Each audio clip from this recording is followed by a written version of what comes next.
और भी बहुत सारे लोग खड़े हुए थे। उसने दुकानदार को कई बार बुलाया, लेकिन वहां पर भीड़ इतनी थी कि दुकानदार का ध्यान उसकी तरफ गया ही नहीं। और फिर उस बच्ची को थोड़ा सा गुस्सा आया तो उसने अपनी मिट्टी की गुल्लक लेकर के वहीं काउंटर पर जोर से रख दी, जिसके बाद में जो दुकानदार था और जितने भी लोग खड़े थे वो सब उस बच्ची की तरफ देखने लग गए। और फिर उस दुकानदार ने उस बच्ची से पूछा, बेटे आपको क्या चाहिए? तो वो बड़े ही भोलेपन से बोली कि मुझे एक चमत्कार चाहिए।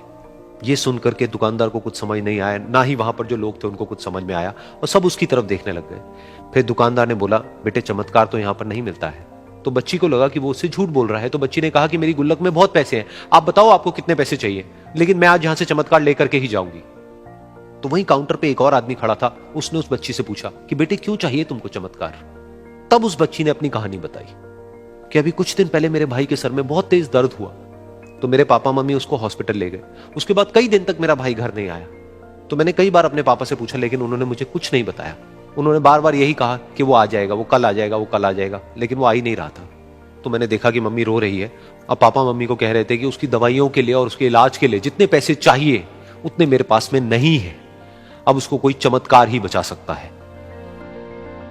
तब मुझे लगा कि अगर मेरे पापा के पास में इतने पैसे नहीं भी हैं तो क्या हुआ, मेरे पास में तो है। तो मैंने जितने भी पैसे जोड़ रखे हैं वो सारे लेकर के मैं इस दवाई की दुकान पर आई।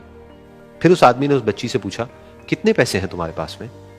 ये सुनते ही उस बच्ची ने अपनी गुल्लक उठाई, जमीन पर फेंकी और तोड़ दी, और पैसे गिनने लग गई।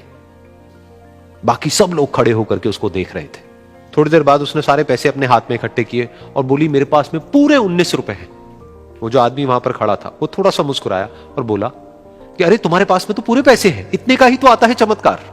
ये सुनकर के वो बच्ची बहुत खुश हो गई और बोली कि चलो मैं आपको अपने पापा से मिलवाती हूं।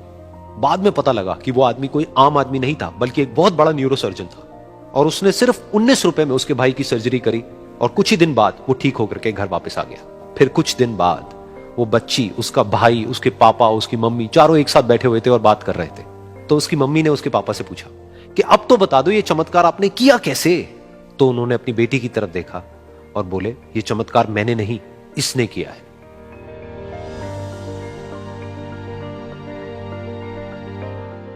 तो यहां पर एक बहुत बड़ी बात है जो हम उस छोटी सी बच्ची से सीख सकते हैं कि जिंदगी में कभी कभी ऐसा होता है कि हमको कोई रास्ता नजर नहीं आ रहा होता है और हम लोग हिम्मत हार जाते हैं। तब हमारे अंदर एक बच्चा होता है जो कोशिश करने से कभी भी पीछे नहीं हटता है। वो हार मानने को तैयार नहीं होता है क्योंकि उसको ना शब्द समझ नहीं आता है।